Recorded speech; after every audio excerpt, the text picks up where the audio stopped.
ಓಂ ನಮಃ ಶಿವಾಯ. ಸ್ವಾಮಿ ಗುರುಗಜ್ಜ. ನನ್ನೆಲ್ಲ ಪ್ರೀತಿ ವೀಕ್ಷಕರಿಗೆ ಶಿವಂ ಕನ್ನಡ ಆಧ್ಯಾತ್ಮಿಕ ಚಾನೆಲ್ಗೆ ಸ್ವಾಗತ. ಯಾವ ರಾಶಿಯವರಿಗೆ ಯಾವ ತಿಂಗಳು ಅದೃಷ್ಟತೆ ತಿಂಗಳು ಅನ್ನೋದನ್ನು ಹೇಳ್ತೇನೆ. ಅದಕ್ಕಿಂತ ಮುಂಚೆ ಏನು ಮಾಡಬೇಕು, ನನ್ನ ಚಾನಲ್ ಇನ್ನೂ ಯಾರು ಸಬ್ಸ್ಕ್ರೈಬ್ ಮಾಡಿಲ್ಲ, ದಯವಿಟ್ಟು ಸಬ್ಸ್ಕ್ರೈಬ್ ಮಾಡೋದನ್ನು ಮರಿಬೇಡಿ. ಫ್ರೀ ಆಗಿರುತ್ತೆ, ದುಡ್ಡು ಗಿಡ್ಡು ಹೋಗೋದಿಲ್ಲ. ಸಬ್ಸ್ಕ್ರೈಬ್ ಮಾಡಿದಾಗ ಸೈಡಲ್ಲಿ ಬೆಲ್ ಐಕಾನ್ ಇರುತ್ತಲ್ವ, ಅದನ್ನು ಪ್ರೆಸ್ ಮಾಡುವಾಗ ಆಲ್ ಅಂತ ಬರುತ್ತೆ, ಅದನ್ನು ಪ್ರೆಸ್ ಮಾಡೋದನ್ನು ಮರಿಬೇಡಿ.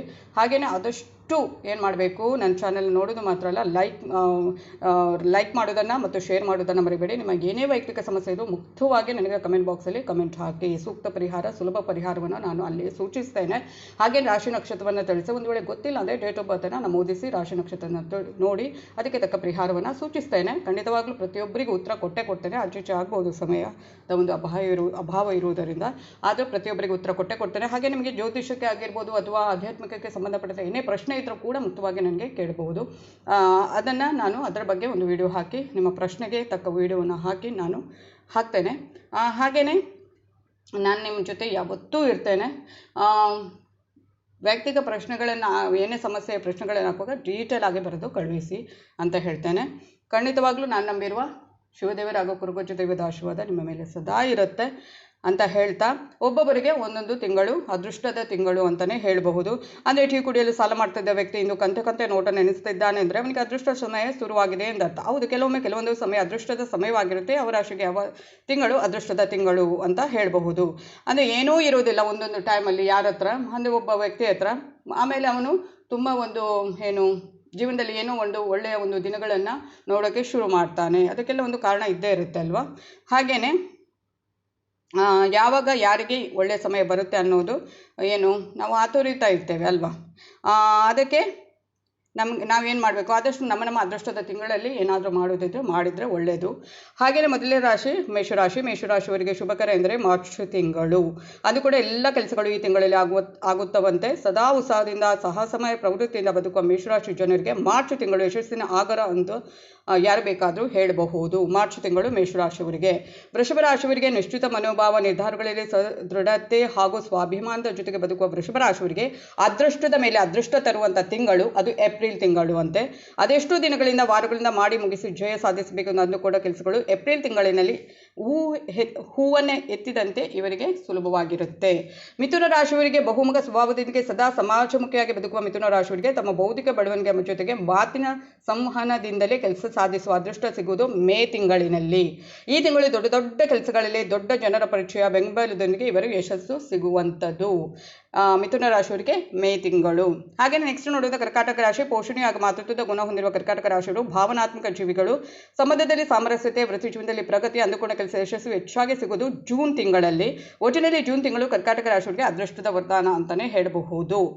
ಹಾಗೆಯೇ ಸಿಂಹ ರಾಶಿಯವರಿಗೆ ನೋಡೋದಾದರೆ ಸದಾ ತಮ್ಮನ್ನು ಬೇರೆಯವರು ಗುರುತಿಸಬೇಕು, ನಾವು ಮತ್ತೊಬ್ಬರನ್ನು ಮುನ್ನಡೆಸುವ ಅವಕಾಶ ಸಿಗಬೇಕು ಅಂತ ಆಸೆ ಪಡುವ ಸಿಂಹ ರಾಶಿಯವರಿಗೆ ಜುಲೈ ತಿಂಗಳು ಹೇಳಿ ಮಾಡಿಸಿದ ಹಾಗಿದೆ. ಇವರ ವರ್ಚಸ್ಸು, ಸೃಜನಶೀಲತೆ ಬಯಸಿದ್ದೆಲ್ಲ ಈ ತಿಂಗಳಿನಲ್ಲಿ ಇವರಿಗೆ ಒಲಿದು ಬರುವಂಥದ್ದು. ಮನೆ ಅಥವಾ ಸೈಟ್ ತೆಗೆದುಕೊಳ್ಳುವ ಆಸೆ ಕೂಡ ಜುಲೈ ತಿಂಗಳಲ್ಲಿ ಕೈಗೂಡುವಂಥದ್ದು. ಹಾಗೆಯೇ ನೋಡೋದಾದರೆ ಕನ್ಯಾ ರಾಶಿಯವರಿಗೆ ಕೆಲಸದಲ್ಲಿ ಚಾಕಚಕ್ಯತೆ, ನಿರ್ಧಾರಗಳಲ್ಲಿ ಸದೃಢತೆ, ಎಲ್ಲರೂ ಒಟ್ಟಿಗೆ ಮುನ್ನಡೆಯಬೇಕು ಅನ್ನೋ ಮನೋಭಾವ ಕನ್ನಡ ರಾಶಿಯವರದು. ಇವರಿಗೆ ಆಗಸ್ಟ್ ತಿಂಗಳು ಬಹಳ ಅದೃಷ್ಟ ಸಾಬೀತಾಗಿದೆ. ಈ ತಿಂಗಳಲ್ಲಿ ವೃತ್ತಿ ಜೀವನದಲ್ಲಿ ಪ್ರಗತಿ, ಆರ್ಥಿಕ ಲಾಭ, ವೈಯಕ್ತಿಕ ಜೀವನದಲ್ಲಿ ಬೆಳವಣಿಗೆಯನ್ನು ಕೂಡ ಕಾಣಬಹುದು. ಒಂದು ಕೂಡ ಬಹುತೇಕ ಕೆಲಸಗಳು ಆಗಸ್ಟ್ ತಿಂಗಳಲ್ಲಿ ಕನ್ಯಾ ರಾಶಿಯವರಿಗೆ ಆಗುವಂಥದ್ದು.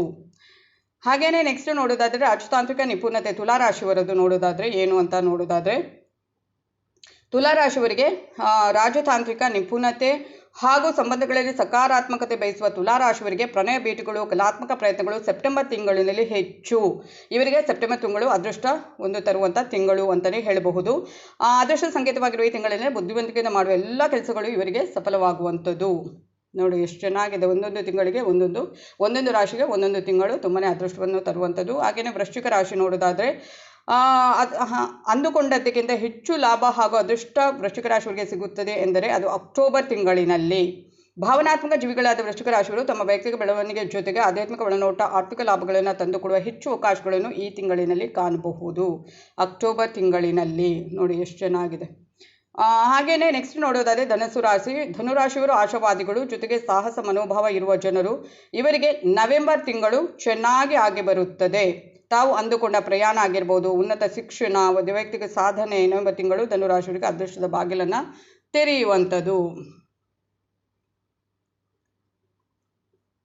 ಹಾಗೆಯೇ ನೆಕ್ಸ್ಟ್ ನೋಡೋದಾದರೆ ಮಕರ ರಾಶಿಯವರಿಗೆ ಅದೃಷ್ಟ ಡಿಸೆಂಬರ್ ತಿಂಗಳಲ್ಲಿ ಕೈಗೂಡುತ್ತದೆ. ಇವರ ಶಿಸ್ತುಬದ್ಧ ಜೀವನಕ್ಕೆ ಹಾಗೂ ಮಹತ್ವಾಕಾಂಕ್ಷೆಯ ಸ್ವಭಾವಕ್ಕೆ ಈ ತಿಂಗಳು ಚೆನ್ನಾಗಿ ಹೊಂದಿಕೆ ಆಗುತ್ತದೆ.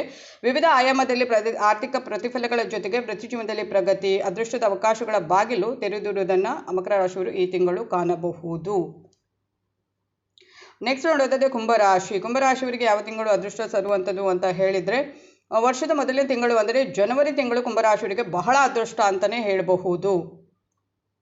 ನವೀನ ಅವಕಾಶಗಳು, ಬಹು ಆಯಾಮದಲ್ಲಿ ಬದಲಾವಣೆ, ಬೌದ್ಧಿಕ ಪ್ರಗತಿ ಜೊತೆಗೆ ಅಂದುಕೊಂಡು ಎಲ್ಲ ಕೆಲಸಗಳಲ್ಲಿ ಯಶಸ್ಸು ಜನವರಿ ತಿಂಗಳು ಇವರ ಹತ್ತಿರ ಹುಡುಕಿಕೊಂಡು ಬರುವಂಥದ್ದು. ನೋಡಿ, ಕುಂಭರಾಶಿಯವರಿಗೆ ಜನವರಿ ತಿಂಗಳು ಮೊದಲನೇ ತಿಂಗಳು, ವರ್ಷದ ಮೊದಲನೇ ತಿಂಗಳು. ನೆಕ್ಸ್ಟ್ ನೋಡೋದಾದರೆ ಮೀನರಾಶಿಯವರಿಗೆ ಹೇಗಿದೆ ಅಂದರೆ, ಕನಸಿನ ಲೋಕದಲ್ಲಿ ಮುಳುಗಿರುವ ಮೀನರಾಶಿಯವರಿಗೆ ಚಂದ್ರನ ಬಲದೊಂದಿಗೆ ಫೆಬ್ರವರಿ ತಿಂಗಳು ಅದೃಷ್ಟದ ಅವಧಿ. ಸದಾ ಸಹಾನುಭೂತಿ, ಸೃಜನಶೀಲ ಮನೋಭಾವ, ಆಧ್ಯಾತ್ಮಿಕ ಬೆಳವಣಿಗೆ, ಪ್ರಣೀತ ಆಸಕ್ತಿ, ಸಂಪರ್ಕಗಳು ಹೆಚ್ಚಾಗಿ ಫೆಬ್ರವರಿ ತಿಂಗಳಲ್ಲಿ ಮೀನರಾಶಿಯವರು ಕಾಣಬಹುದು. ನೋಡಿ, ನಿಮ್ಮ ರಾಶಿಗೆ ಯಾವ ತಿಂಗಳು ಅದೃಷ್ಟವನ್ನು ತರುವಂಥದ್ದು ಅಂತ ಹೇಳಿದೆ ಅಲ್ವಾ. ಇಂಥದ್ದೇ ಉಪಯುಕ್ತ ಮಾಹಿತಿಗಾಗಿ ಏನು ಮಾಡಬೇಕು, ಆಧ್ಯಾತ್ಮಿಕ ಜ್ಯೋತಿಷಕ್ಕೆ ಸಂಬಂಧಪಟ್ಟ ವಿಡಿಯೋಗಳಿಗಾಗಿ ನನ್ನ ಚಾನಲನ್ನು ಸಬ್ಸ್ಕ್ರೈಬ್ ಮಾಡೋದನ್ನು ದಯವಿಟ್ಟು ಮರೆಯಬೇಡಿ. ಸಬ್ಸ್ಕ್ರೈಬ್ ಮಾಡೋದಲ್ಲ, ದಯವಿಟ್ಟು ಶೇರ್ ಮಾಡಿ, ಹಾಗೆಯೇ ಕಮೆಂಟ್ ಮಾಡಿ.